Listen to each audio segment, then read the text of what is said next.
Hello. Wait, is it? Okay. Oh shoot, this is. Wait, you can't see. Never mind. This is very professional how I'm starting this.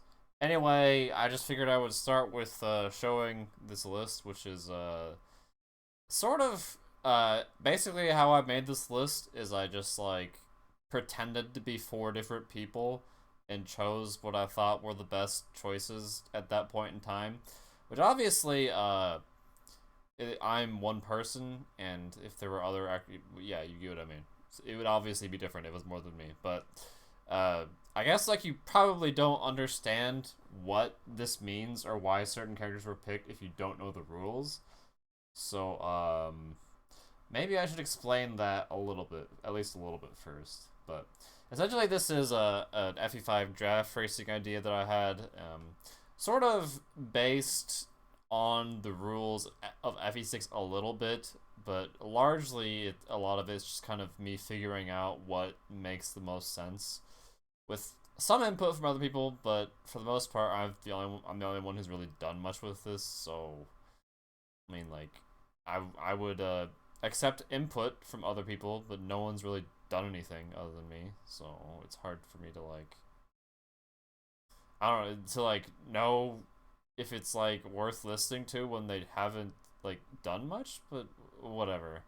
Not that everyone their opinion's invalid automatically. I'm just saying like I would like more like experience to like sort of get a grasp of how it works and stuff and whatever. You get what I mean. Anyway, I guess we should just explain the rules a bit, even though it's gonna just be like me sitting here reading the rules, but I don't know how the hell else to do that. Anyway, okay. So basics. So yeah, this is I put 3 to 4 people because I thought maybe there's a chance you'd want to do 3 player draft at some point. That would make things very different, but that is an option. You don't have to do 4 players. It's 3 to 4 for now, and you're allowed to play this game either on console or on emulation using the fan translation. I would prefer if people played a version of the game on emulator that does not change the menu selections because like every fan translation does this, except for the Shia patch, which is terrible. So don't. I don't expect you to use the Shia patch because it's bad. But uh, you're only giving yourself a disadvantage by using the fan like the menu changes in the fan translations because it makes it actually like slower to use weight on the bottom instead of the top. But whatever, it's not that big of a deal. It so I don't really care right now that much. And yeah, basics. You timer starts here and it ends when the game ends. Whatever, obviously. Okay, so general rules. Players are not required to go to any guidance chapter or recruit any optional character, and they are free to choose whether to go on the A or B route. They are also free to recruit either Sias or Sed, though both will be usable by everyone in Chapter 23. So this is sort of meant to explain, clear up any confusing things, because like I've had this, there's like, while it's fine if you do this, it's like I have like this weird thing I hear from a lot of people like super completionists about the game and like you have to do everything in it. Like if you know how long this run is, it's I think you understand why you don't aren't required to go to any Gaiden, uh, because it's already long enough. And like I think a part of the game is understanding what is worth doing and what isn't worth doing. So you don't have to go everywhere. I honestly am kind of annoyed by people like thinking you're weird if you don't do like every chapter in the game every time you play the game. But whatever. This is like one of the few games where that's as much of a thing at all in Fire Emblem. Pretty much, where you have this many optional chapters. Though there's like a few others like that. There's not that many. Um, wait, what else? Oh yeah, also yeah, you can go on A or B route. There are also reasons. There are good reasons to go on A or B route depending on what your team is. But as far as I know, it seems like A is usually the better one now. I used to think B was the better route, but I figured out that there are ways I can deal with A route, and it's kind of just better. Usually, it seems like. Uh, and also you can recruit Sias or Sed. They're both free, by the way. So Yeah, but it does turn out that Sias is probably the better choice in most cases too. Also, yes, the run is done on Paragon slash Elite mode, which is initiated. Well, it tells you how to do it there. What I discovered when I tried doing it on like the game on normal mode was that it is kind of a pain in the ass to like make characters good enough to be able to reliably kill bosses and stuff. So I was like, I think it should probably it makes sense to just put it on Paragon mode. Like you think, oh, that's really cheap or whatever, but it's part of the game. Like I think it's totally reasonable. Just as in other draft races, you don't play on hard mode or something, and the normal mode in this game is probably more difficult than the normal mode in a lot of other games anyway. So I think that's totally reasonable. Okay, three, the repair and or also called the hammer. It's actually the repair staff. There's a difference between whatever. Anyway, everyone can use it at all at any point. But you can the only restriction to it is that you cannot use it to repair a warp staff, and that's it. Because I don't want the run to be like, okay, just like what is the team that needs the least amount of things and just repair the warp staff the most amount of times. Like honestly, it wouldn't even like change that much based on the other rules in the run, but whatever. I'll just leave that for now.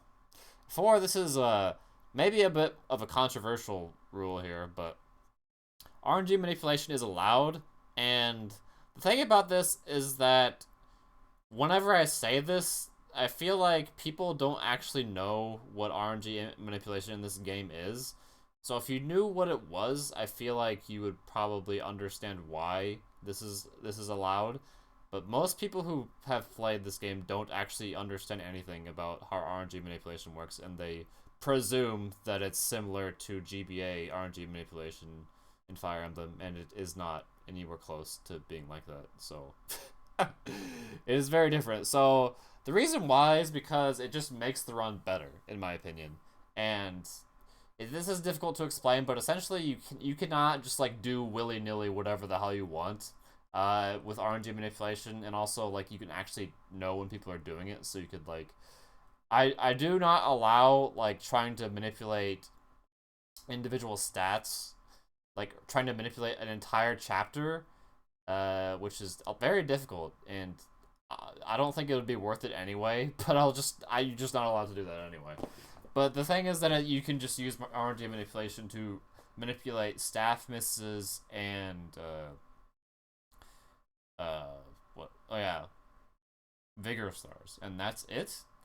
And this might sound less impactful. This probably sounds more impactful than you might think, but yeah, it makes the run just overall better for everyone. It allows more characters to be viable, and it makes it less tedious at certain points. So I think it's just overall better for this to be a rule, and it's totally fine. You can totally disagree with it, but I'm gonna go out here and say you probably don't really know how it works because like very few people do. So maybe you do, but I'm gonna guess you don't, most likely. Alright, draft day, blah blah blah. The pick order the same as other draft races. And then yeah. Leaf, Avel, Laura, Sias, Set, and Galzus are all free for the entire game. So Leaf, Avel, Laura, pretty obvious. Like you have the main Lord, the Jagan character, and the Dancer, which is pretty standard for those to be free in basically every draft race except for like the Tellius games, I think, because they just kind of suck in those games in comparison to other games. Sias and Sed and Galzus. The one that's most up for debate, I think, there is Galzus because he's, I don't know.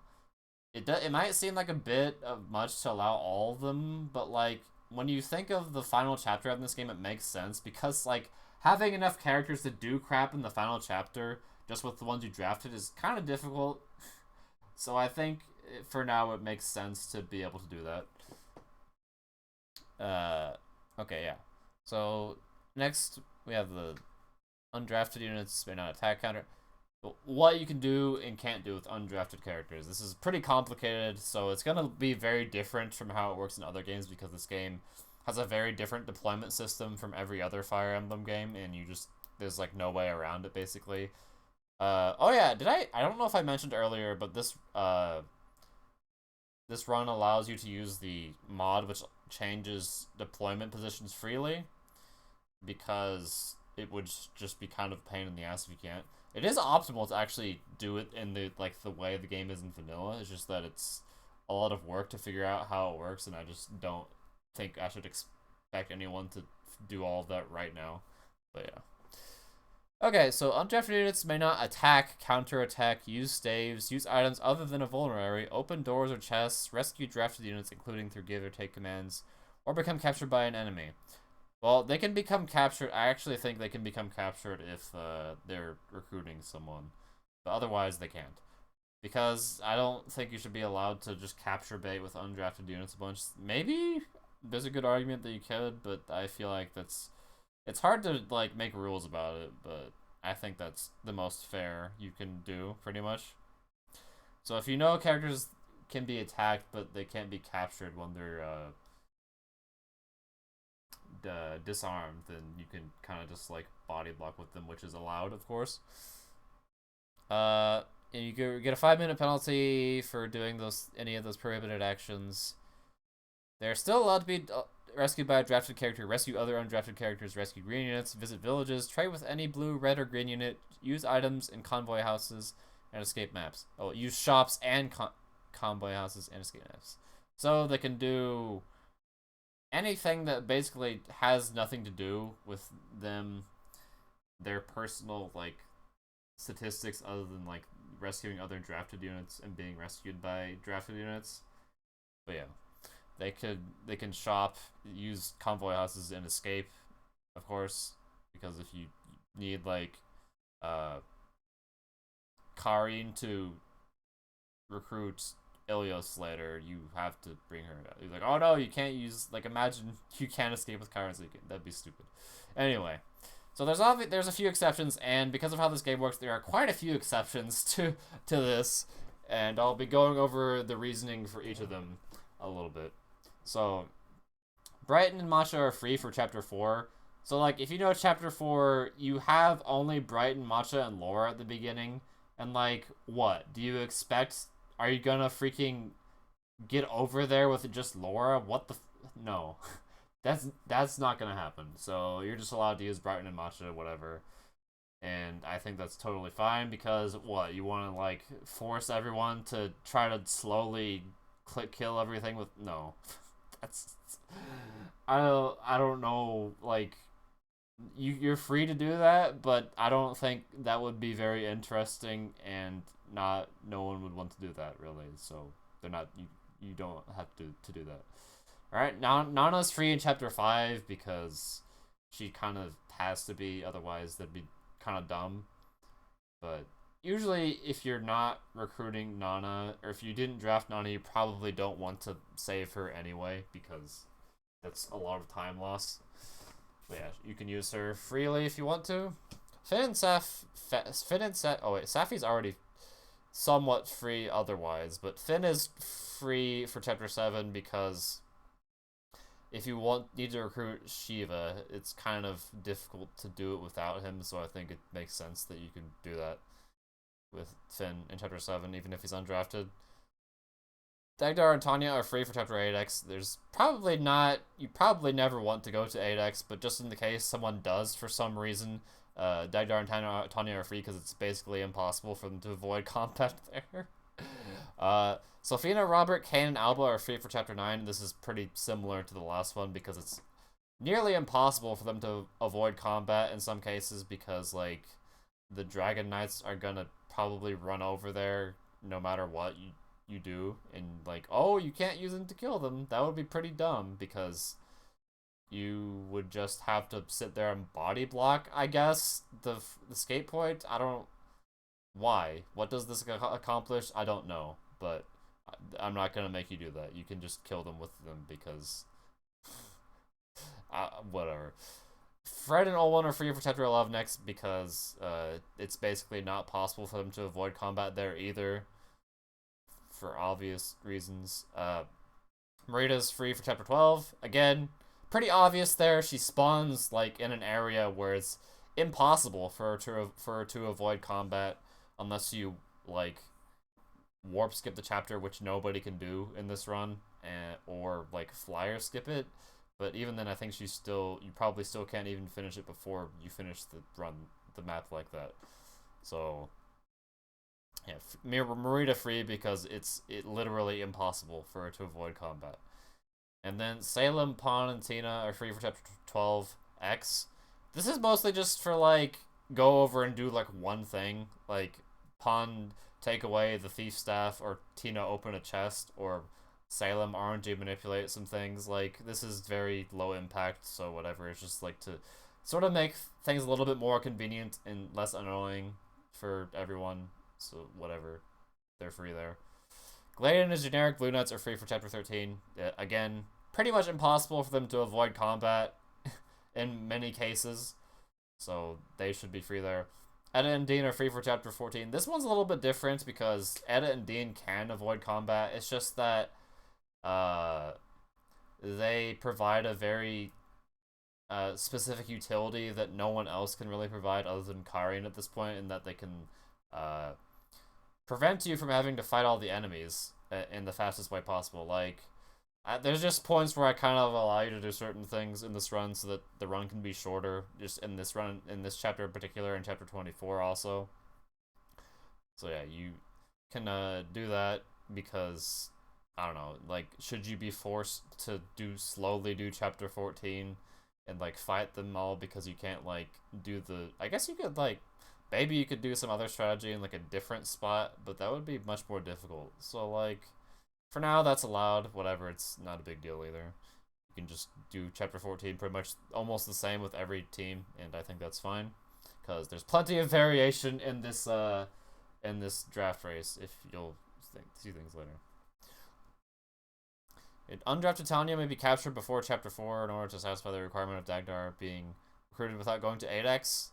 And also, Dagdar can be killed. Like, you could do that when he's undrafted anyway, so yeah. So if you kill Dagdar before the end of chapter 3, then you get Tanya in chapter 9. And if Tanya is captured or killed before the end of chapter 3, then she comes back in chapter 9. Or then Dagdar comes back in chapter 9. So, wait, what else was I going to say about this?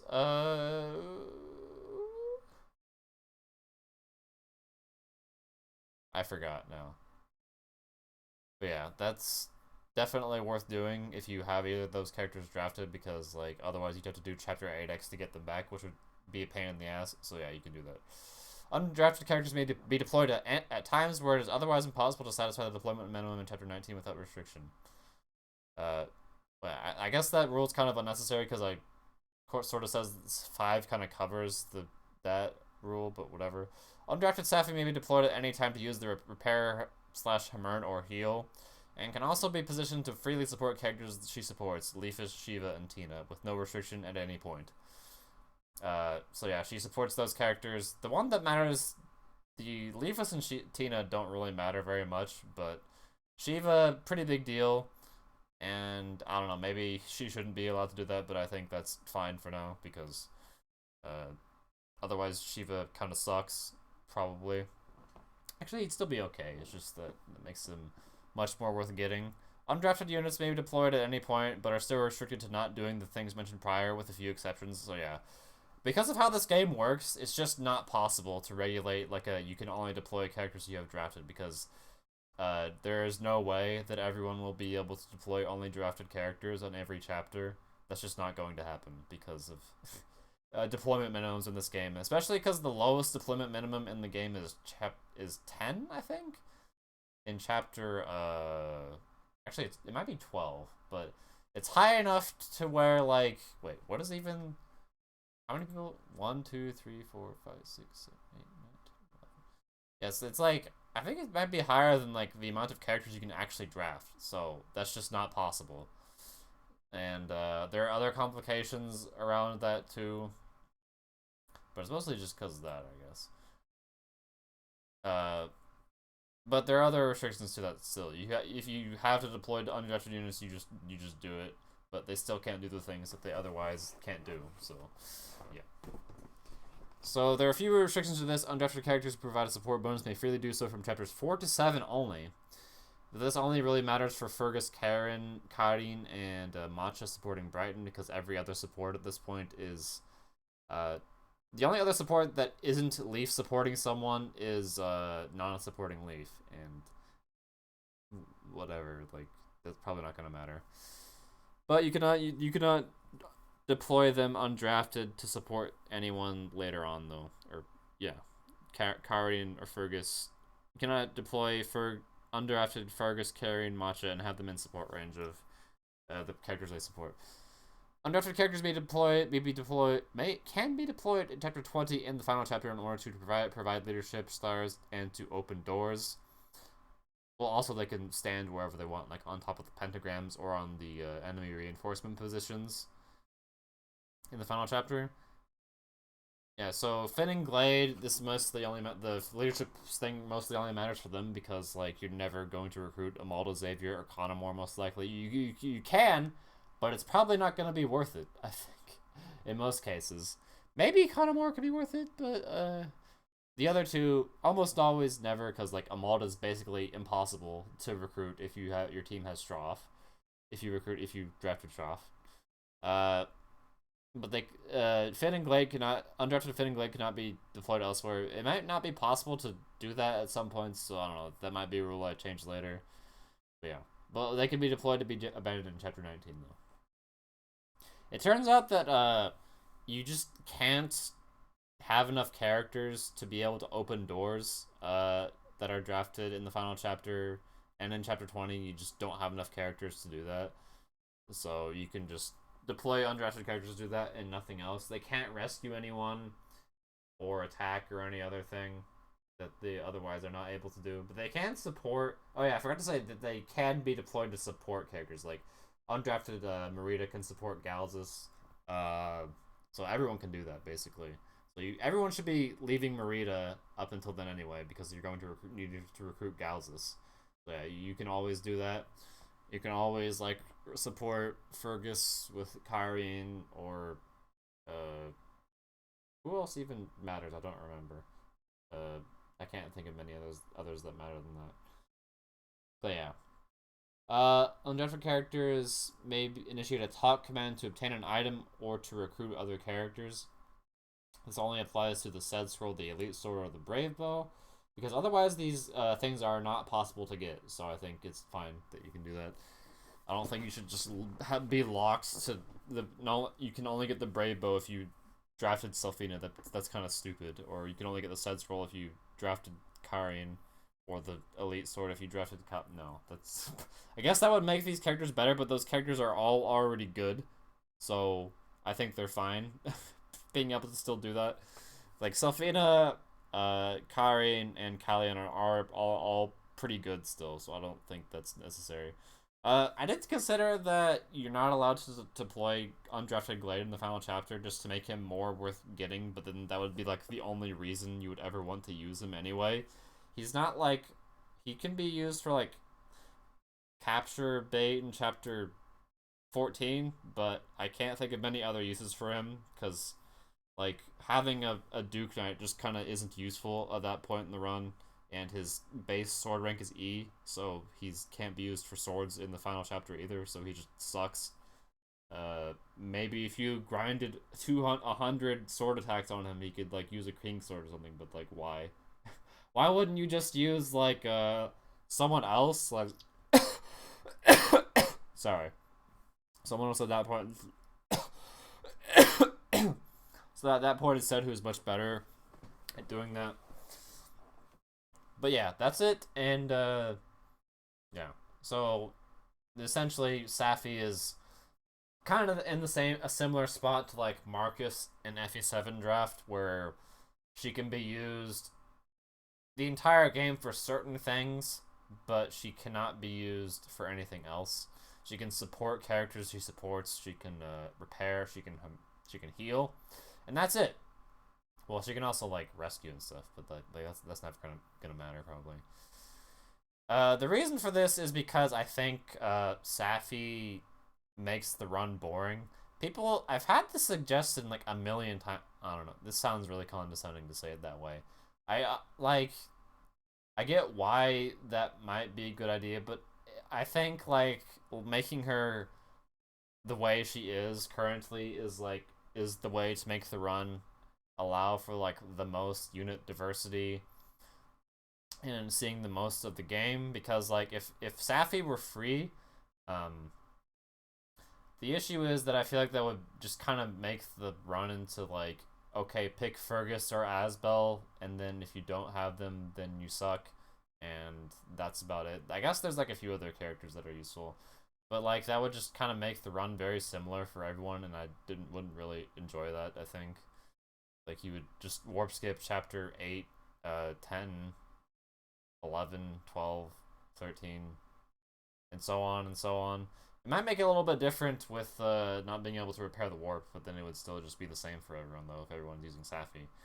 So I don't think that would be very fun, because it kind of invalidates a large portion of the cast. If you just have Safi, there'd be, like, very little reasons to be using the other staff characters. Like, they can be useful in the final chapter, and they can, like, magic up someone, but you don't really need more than one staff user that badly.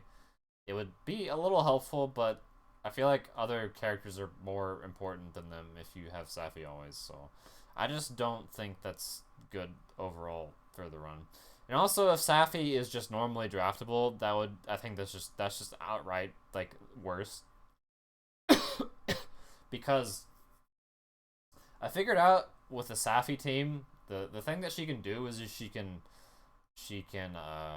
warp skip chapter 12, which nobody else can do, and this gives a huge advantage basically. And it also means you don't have to plan around chapter 12 or repair the sleep staff for later. It's a huge advantage. Well, there are other things that, like for example, Salem and Tina can skip chapter 13, but Sarah and Shroff teams obviously cannot because they don't exist in the party at that point. But the one thing those characters have over the earlier staff units is that they join better, and they like require less investment to get to A saves, because like Salem and Tina like have 5 minutes of staff grinding they have to do in order to get to A saves. So maybe I feel like it seems pretty balanced with Sarah and Shroff's advantages. But I don't know. They might be worse, but it doesn't seem like they're like super worse than them or anything, as far as I can tell. Anyway, let's go back to my list of the characters I chose and everything for each team, and why. I don't know if I'm gonna talk about all of these, but now that you know what the logic is, like why, sort of the framework of why I chose these ones a little bit, and like the rule set and everything, it should be more clear why the characters here are the ones that they are. But yeah, well, Safi is banned, but like she's like half banned. It's hard to explain, I guess, or whatever. I just put banned there. And wait, what? Let me see. Someone, wait, can you see? Never mind. I don't want to. Let me check. Something. This is really awkward to be trying to like scroll through something while I'm recording this video, but I'm just kind of annoyed at how negative people are with this sometimes. When like whatever. Wait, where the hell? It's like somewhere. I posted this in the discussion on a server, and someone said banning Safi in FE5 draft is weird. Just make her free. First set, that's the only reason she's S tier, really. Why? This is like the most dumbass, like, you didn't even like give a reason. Like, you just said because. It's just making, and then they said it's just making people pick staffers early. It makes the draft a lot more boring. Why? What? Why does picking the staffers earlier make the draft more boring? You're still picking the combat characters anyway. What? This makes no sense to me. Like, if you look at this list, wow, look who's there. Wow, Fergus is here. Why does it have to be like the same as every other draft where you pick the damage character first? I don't understand. Why does that make it better? I don't know. I don't know if this was like troll, but otherwise this is like Just a really easy free staffer. Why? You didn't give any reasons. You just said she is. She should because she just is. I don't know. Whatever. And then someone else. Why wouldn't you just make said Sias Gals draftable and no longer have a hanging unit? Okay, so apparently I should prioritize having the uneven page over like the actual rules of the draft. Okay, look at these amazing suggestions I've been getting. Oh my goodness. Let's make these characters not like draftable and change the run completely to make it worse because we're annoyed that Xavier is like here, even though like all these characters over here that were picked last don't matter anyway. Okay, yeah, sure. Thank you for these suggestions by people who have no idea anything about the rules of this race or the context in which you do like speedrunning of this game or anything. Thank you, amazing, very well thought out criticisms. I'm not saying this like you can freely criticize like the rules or suggest things, but the suggestions I've had are just like by people who don't seem to like bother to understand anything about this. So I'm just kind of annoyed about that. Maybe I shouldn't have went over that, but I didn't say who it was, so whatever. Uh, sorry, that was a weird noise I made. That was like mouth noises. Okay. So yeah, I think the best first pick here is Tina. The reason you pick staffers first is because they have the most influence about what you will need in the rest of the run. So I think it makes the most sense to pick them first. Maybe you'll want to pick like your damage character first or something, but you can't even have like a single damage character for the entire game anyway. So I don't know if that would be better, maybe, but for now I think this makes the most sense to pick the staff characters first.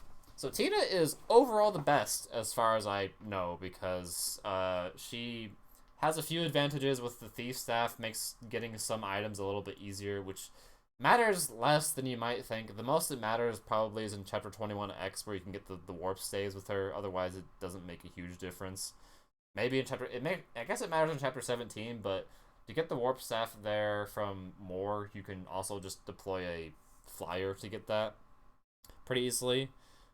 She saves time in chapter 22 also because you're not required to kill the boss if you have Tina. You can just steal his Master Lance, then capture him. That is probably like the most difficult boss kill in the entire game. So pretty big advantage there for her, but it's not like earth-shatteringly huge advantage, I think. She has some disadvantages against Salem in that you're required to do 12x differently if you are recruiting her, and also her stats are just bad compared to Salem. You'll need like more S strengths and everything to use her throughout the run, whereas Salem will probably only need like one throughout the entire game because he'll have like 40 HP by the end of the game, which is ridiculous. And also his magic is not as much of a problem, nor is his skill. And so yeah, he doesn't really need a skill ring or a magic ring or anything. He just kind of is good by default, and you don't have to worry. His other disadvantage is that he doesn't have a Vigor Star, which is kind of a big deal for RNG manipulation, which I haven't explained how much that factors into certain parts, but it is important at some points. The Salem is second best because he joins earlier, and I think they have a little bit of an edge over Sarah and Straff, who joined later. Sarah third best because figuring out a strategy for 16A to recruit Straff and also do the map is kind of weird. You have to like avoid Ilios and like kill the boss or something. I don't know. It's just like annoying doing that. So I think Sarah is better than Straff because of that. And also Sarah just has better stats than Straff and is easier to recruit and everything. But you pretty much have to go B route if you go Sarah, though. You could go A route, but you would probably need like Dean or something, or just warp someone, I guess, could also work, but that would require using a warp to do that, and your warps are not infinite, of course. You can't repair the warp, so your warp uses are pretty important, too. Sarah also, like, the only character out of all these four who does not have 15% or more Vigor Star is Salem, which is a pretty important detail for Salem, but not that important, I guess. I don't know. Sarah's big advantage is that she basically caps magic immediately and already has capped like above 10 skill. So does Straff already has over 10 skill, but his magic is a little lower. His everything else is kind of worse for him, so he's probably overall the worst staffer to get, but he's still pretty usable. You can use him like in chapter 17, 18, yeah, and then like most of the rest of the game. So it's not a huge like the big disadvantage for him is you can't warp 13, and then you have to do slow chapter 16A, and then otherwise he's kind of just better than Salem and Tina, except for like the other Tina things. But yeah, you get what I mean. So for Stroff on the second pick, this is why I chose Dean for chapter 16 on him. So you can like my plan is to like fly over to the right side of the map with Dean while he's holding Laura or Nana or Marita or someone to go kill the boss, and then you can just like walk through the rest of the map, or like Dean just flies back and gets Leaf and then recruits Stroff or something. And then Dean can also be used in 17 to like get the warp or something. And also Dean's just overall like the most flexible character to draft pretty much, because he can do a lot of things. He's a flyer, the best flyer at the mid game definitely, but he doesn't join as early as Karian, so that's important too. And also he's a good combat unit at any point in the game basically. Well, for when he's available, obviously. He can be used in the final chapter as like a filler combat unit with like a master sword or something to just like take out one of the rooms on his own pretty easily. But yeah, Dean pretty good, but not amazing. Definitely better voices. But the reason I picked him was because of Stroff specifically there.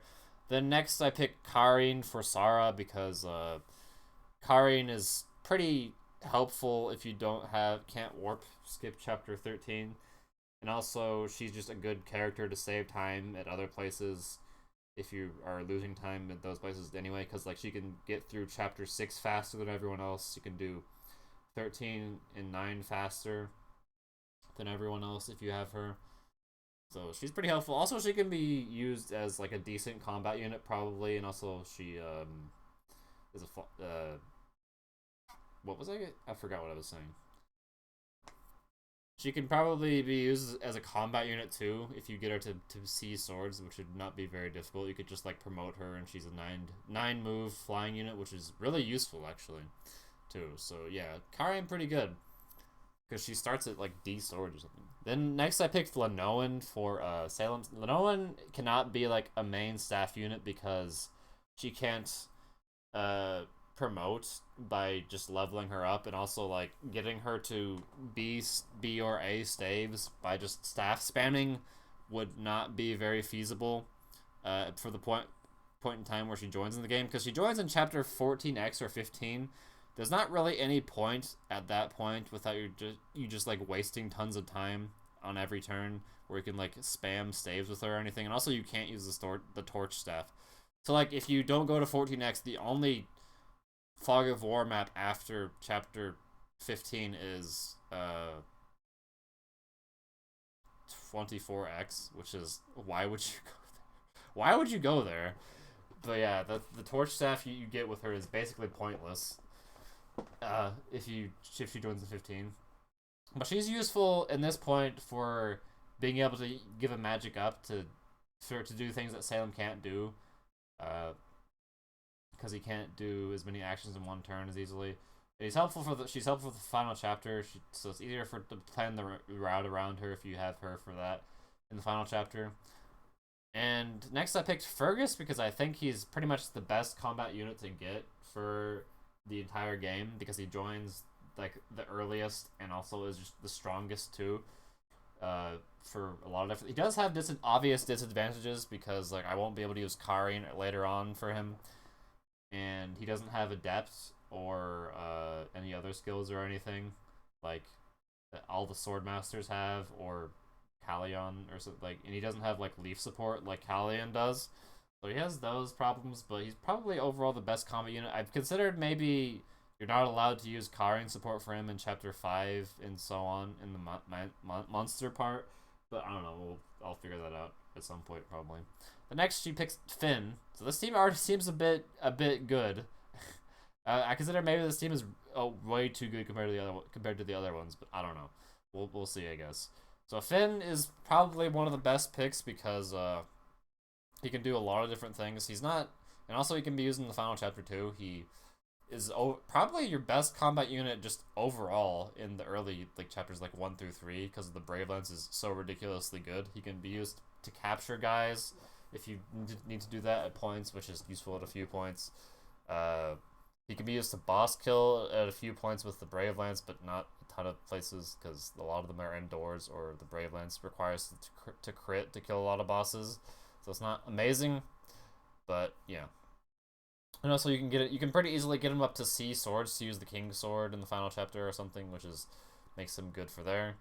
And also he's supported by Leaf, so he's just automatically much more survivable because of that. And also he gives a leadership star, so he's really good there. So Finn and Fergus, very good picks for Tina there, because she doesn't really need a flyer like Edda, and she doesn't want like Asbel or something, because Asbel is kind of pointless to get if you have a Tina team.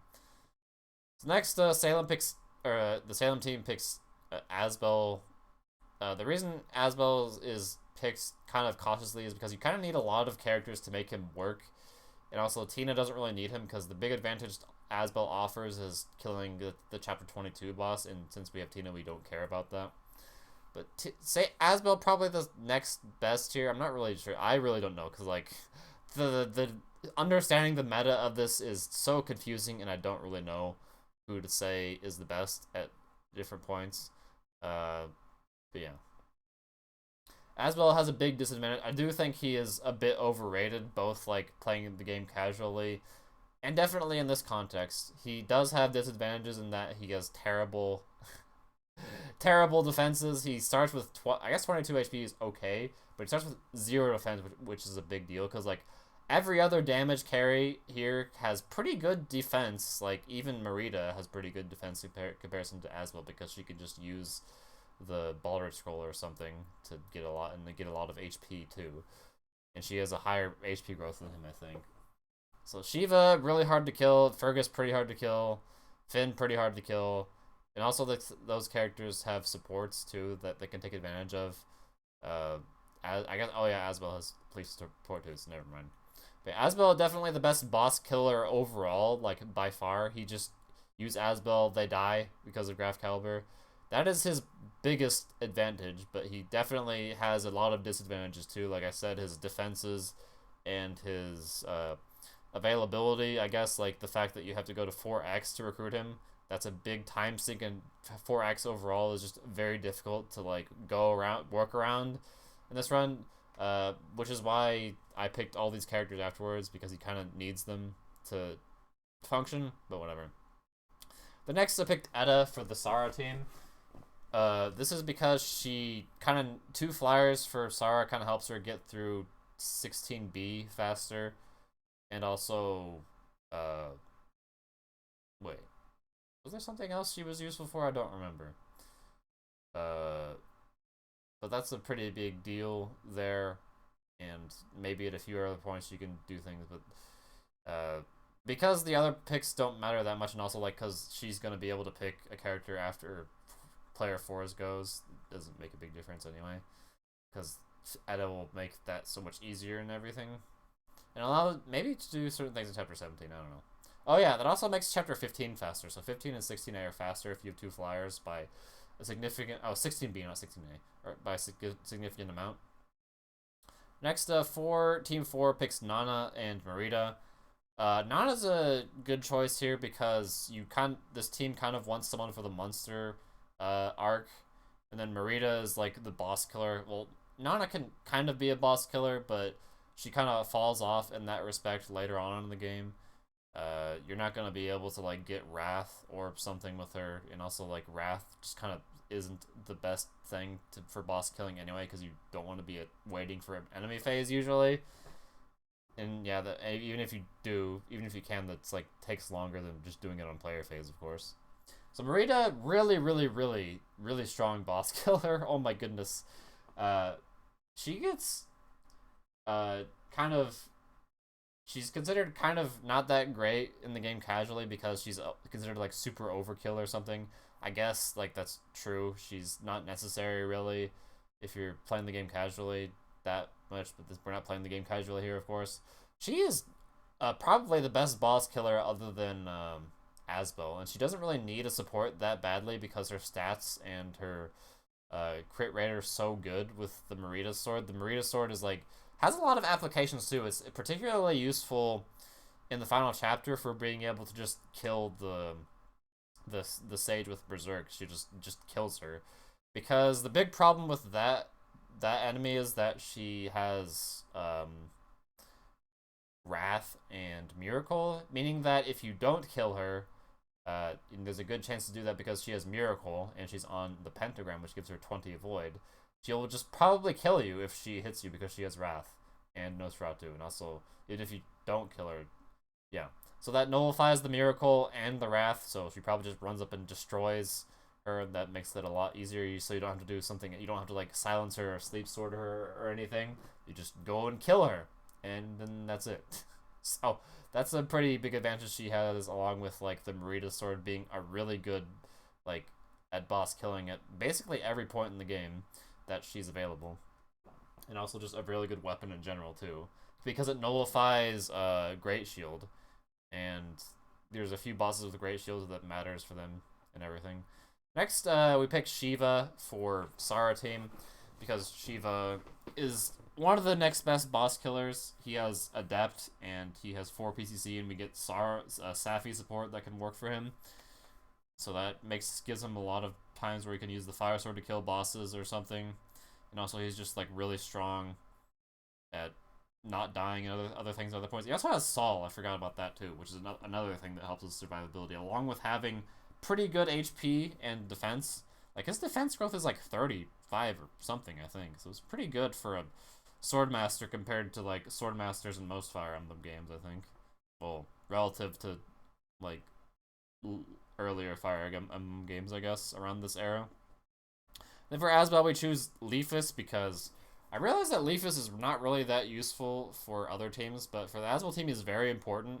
But Asbel can probably pretty reliably get Leafus, unless someone else takes him, which I guess that would save time to get Leafus, but I don't know. It's not that big of a deal, so you could probably pretty safely get him for Asbel. But Asbel without Leafus is absolutely terrible. You would have to like capture mages for the fire tomes and stuff, which is doable, but it would suck. So using Leafus is definitely what you probably want to do instead of that for Asbel. Next, we pick Ocean for Team 1. I do think Ocean is also a bit overrated, but he is pretty good still. His main thing being Wrath is not really that special outside of like the beginning of the game, because oh boy, he can kill enemies on enemy phase. No one else can do that. Oh my gosh. What an amazing trait he has. And then this also makes him kind of bad at boss killing later on in the game. It does help for a few of them, like for Chapter 18, if you're like single warp skipping Chapter 18, he's good at potentially killing the boss there. Otherwise, the Vuk not very good at killing bosses if you're like attacking on player phase especially. So he's a pretty good at just like, okay, you use him early game and he kills things really fast, and he can be pretty strong, just like, okay, send him in and just like do this thing. Because he like won't die very easily and he'll like always kill them without much training, and also he can do it from 2 range, so he helps a lot early game, probably the most. He can be used as pretty helpful at other points, but he's not mounted. He can't kill bosses very well, and he kind of needs Tanya support to be able to do a lot of things very well. So Ocean, pretty useful, but not the most amazing. Definitely not as amazing as I feel like a lot of the fandom says he is. But whatever. He's picked there, and he'll be helpful at all points. And then after we pick Tanya because to go with him, and we kind of want like a bow character to use the Brave Bow, because the Brave Bow is pretty useful and can be used to just like delete enemies in the final chapter pretty easily, and also to potentially to kill the Chapter 21 boss. And also she supports Ocean, which is also why I picked her. So pretty good to get her there. Selfina or Ronan are probably overall better than Tanya, but Tanya's probably better for this team just because of the support, mutual support with Ocean and Tanya. Next we picked Matcha, who is a character who is annoyingly just barely outside of being very good in a lot of places. Like, she has pretty. Her stats are only a little bit worse. Like her only difference between her and Shiva is that she has like one less strength or something, and her sword rank is less, and also her PCC is less, and she has no support. I mean, those are a lot of things, but like, it's just like the things that make her worse are not her stats. Definitely, like her stats are not the issue. It's that she can't get to B rank swords before chapter 5. That would take way too long for it to be worth it because she starts at like D 30 out of 50. But she can still be useful as like a good filler combat unit to do things overall throughout different points of the game, like in chapter 12 or the final chapter. And maybe if you're like having trouble, you can use her as a boss killer or something. But she just doesn't have any support and only 3 PCC, so that kind of sucks for doing that. But whatever, sometimes you can't do better, I guess. And then for the next team, we pick Halvin. Halvin is a pretty good character at a lot of points because he, wait, do I have any sounds happening or anything? No? Okay. Because he joins early, he can use the Master Axe later on, and he's just like a pretty strong combat unit in general. The Vantage helps at some points, but it's not that amazing really, unless you're using the Brave Axe. I guess he can crit, but like Halvin's big issue is that his stats are just kind of bad. He has like pretty bad skill and luck compared to most other characters. His skill is like one of the lowest skill growth in the game at 20%, and his luck is also terrible. So like luck and skill are pretty important for hit rates, so he can't really be used very well as a boss killer because of that. You could maybe, but that would also require him to like use the fire sword, and that would like mean 100 sword attacks to get to that. So not gonna be like doing some crazy boss killing or anything, but Halvin's pretty good as like a filler combat unit to do stuff throughout the game and be pretty good at that generally, but not amazing at other things, of course. And also he's not mounted. Next we get Ronan and Dagdar for Team 4. Ronan, because Ronan's pretty good actually. He can be used to do some things with the Vigor Star manipulations at some points. He can use the Brave Bow without too much effort. It's a little bit much easier than Tanya, and he's just like his Adept and his Vigor Star and being supported by Leaf are very useful at a lot of points, more than you might think. So Ronan actually pretty good. The only thing is that Tanya has like better stats than him, but like Ronan's still probably just overall better than her. That's her one thing, is that she does that, but also she doesn't have any skills. She has lower move than him. She doesn't have any Vigor Star or anything. So yeah, Ronan overall probably just better, other than his stats are kind of bad, but whatever, who cares? Doesn't matter that much when you have the Brave Bow. Next is Dagdar, another character who I think is not nearly as good as people might think he is in this. He is pretty good as a combat filler again, but Halvin is probably better than him. He's better. Halvin might actually be better than him early on, but it depends, I guess. Dagdar's main thing is that he can just go and tank or kill things and stuff, but he's not gonna get much better throughout the game, and that matters a lot in this run, is being able to like be stronger by getting levels and stuff. And he doesn't get very many levels, and he doesn't get many stats on each level, so he's not gonna be that great. He can like do a thing in the final chapter or something if you really need him to, but at other points he's not so great. So he's okay. So I picked him there, and later I picked Marty to go along with it because of the support he gives him. Next, the choice that makes the most sense is Selfina, because she's probably, there's a kind of a, I'm not sure if Ronan or Selfina is better. Selfina joins much later and is not supported by Leaf, but she doesn't require any training at all pretty much.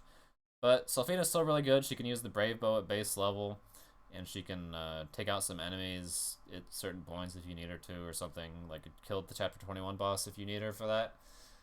But yeah. Next is, the reason I didn't pick Kalyan with the Team 3 team is because they didn't really need him. But Kalyan's gonna be like probably a filler unit. He honestly feels like he got kind of shafted in this draft because I didn't know who really needed him. Maybe I should have picked him in Team 4, but I don't know.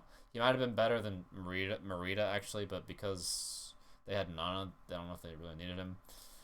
Colleen is actually really good in this context because he gets stats really fast because of his pretty good growth rates combined with Paragon mode. And then also he has 4 PCC and Leaf support. So you can kind of just like, you can just like crit everything with him with Leaf support because he has like what, 80, he has, if you have like Fire Sword, 20 skill, and Leaf support, he has like 100 crit with the Fire Sword. And he can just like kill a lot of things with that. And he can just crit everything with like an Iron Sword even with Leaf support, or like at other points like he can be used to boss kill Veld with Master Sword pretty reliably, like with almost 100% reliability actually, because he has 100 crit on the follow-up attacks. Anyway, next is Pawn and Homer. I realized I didn't really need Homer on this team. Maybe some other team could have made better use of him, but Pawn can like steal some stuff at some points, like maybe the Luna Manual or something, but we're not gonna be using him for that. You can also steal a Killing Edge from an enemy in chapter 20 to block off the Killing Edge guys there, which is really helpful, and it can be used to kill something in the final chapter, and that's about it. He's a decent pick, but not amazing. You could maybe work out making him like a boss killer, maybe, if you tried, I guess, but the thing is, I don't know where you would like grind weapon experience in like levels with him or anything. Also, he has 5 Vigor Stars, which is really good too, which can be useful for like opening a door then killing something in the final chapter or something. So he's pretty useful. Homer can be a pretty good filler combat unit, but he also requires like being trained a little bit, which is not that hard, thankfully. The thing is that he can kill Dark Mages over the wall through the door in the final chapter with lightning because of his 5 PCC. So that helps a lot. Yeah, but he's joins kind of late for them to be incredibly useful at other things. Next we have Dowson, and Dowson really only makes sense to be picked on an Asbel team because he's helpful for doing things in chapter 4X and then 5.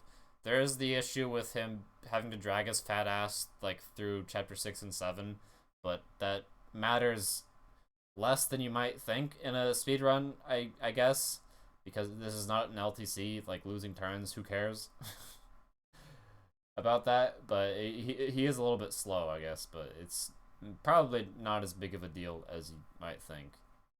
Because like if this is an Asbel team, we're not having like Sed come in and like waste time either in chapter 6, so it's not a big deal if you like take more turns. Not as big of a deal if you take more turns there.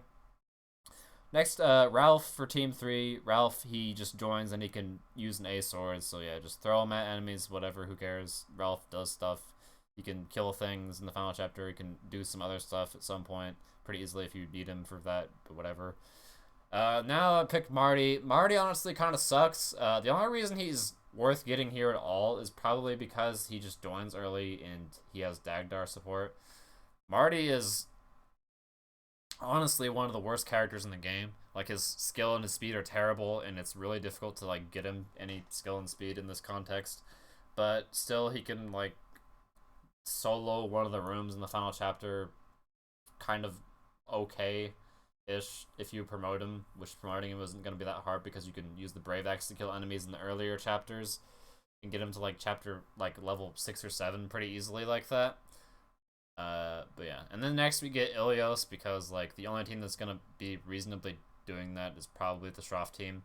Ilios kind of in a similar spot to Dagdar. He can use A swords and kill some stuff, but not incredibly useful at any point.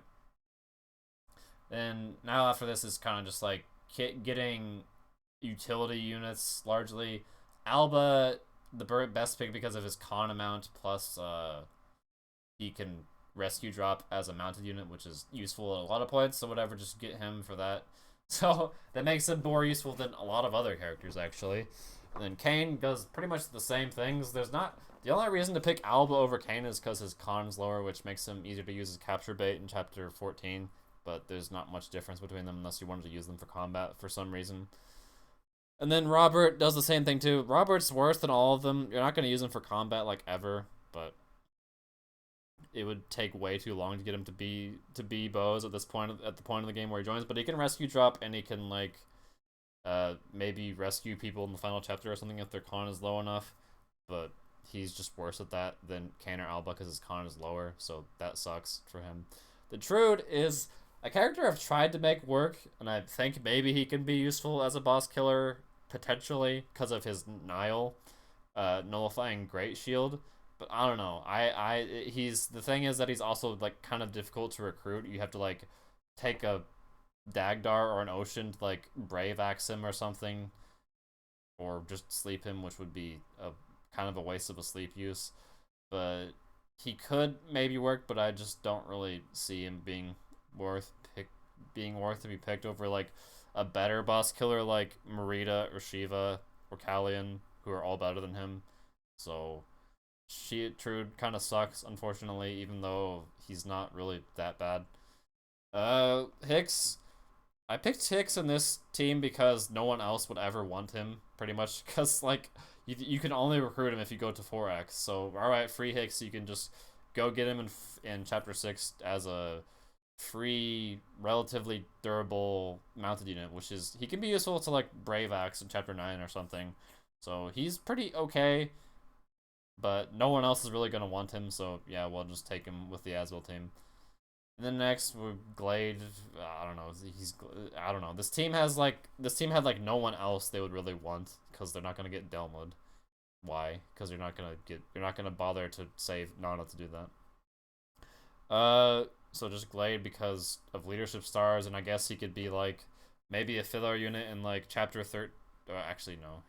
Maybe chapter 15 or 16A or something. I don't know. Whatever. He's not very useful. Next is Delmud. We picked him with the Nana team because that makes him the easiest to recruit. He's actually pretty good out of the box. That's why did I say that? At base level because he has A swords and he can just kill stuff. He can also use the Bloggy sword, which could just like kill the like any of the armor units in the final chapter like for free pretty much because it's not like you're gonna be using the Bloggy sword on anyone else really. So yeah, he just appears and he can do stuff, and yeah, okay, sure, get him. Next, Brighton. This team probably doesn't intend to get him because using him at all is a waste of time. You have to like waste 3 minutes to get him out of chapter 4, so not really worth it considering Brighton isn't very good at doing much of anything. So yeah, and then I got next is Olwen.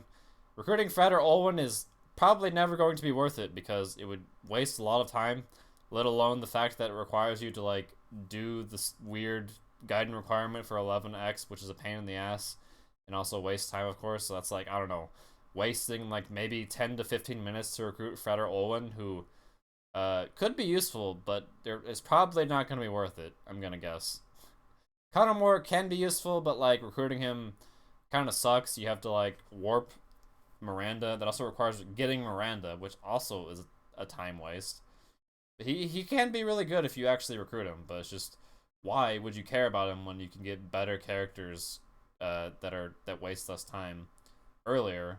So yeah, maybe you'd want him, but not really. Shannon, he's bad. You could maybe use him with like a king sword or something if you really wanted, but you'd also have to recruit him, so probably not worth it. Bisha is like never worth recruiting.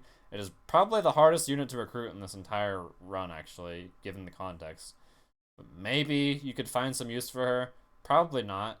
Probably never going to be worth it. Whatever. Amalda can't really be recruited by anyone because, like, the only people who are recruiting Shroff are the Shroff team. If you're recruiting Shroff and you're not using Shroff, that's like wasting a bunch of time. And Shroff team cannot recruit Amalda because nobody else is there to warp Shroff. He can. You're not gonna abandon Shroff in chapter 19 because you need him for like chapter 20 and 21. So yeah, Amalda is basically unrecruitable, unfortunately. Miranda, in a different rule set, Miranda could be useful maybe, but not very useful here. She can support Conor, but whatever. And Fred, yeah, bad. Okay, well, yeah. And we didn't put Xavier because I wanted to make the rows even, I guess. Xavier would probably never be worth recruiting. Maybe in some context he is, but probably not. Anyway, that was a really long explanation for everything. If you have any suggestions about anything, feel free to let me know. I'd prefer if you actually like look at any of the things I've done or anything on my Twitch channel, which I guess maybe I should save the VODs in case people want to look at it later.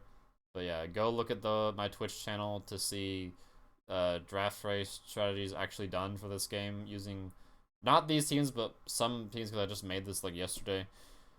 But yeah, feel free to suggest anything or ask any or join. Uh, ask for a Discord invite where we talk about this or something if you want to like actually do any of this yourself or something. But yeah, hopefully you enjoyed all my explanations and hopefully you can understand the reasons for why I decided certain things about the rules and whatever. And there's like, it's not. I'm not trying to like be arrogant or anything. It's just, yeah. I think this is the best for what I think the run should be, which is subjective, obviously. But anyway, hopefully this wasn't too long. Hopefully, it was interesting. Oh wait, actually, wait, did I talk about this? Oh, they're free. I don't know. I guess I don't really need to explain that, but whatever. Yeah, those characters are free, and it's probably obvious why they are. Anyway, I'll see you later. Goodbye.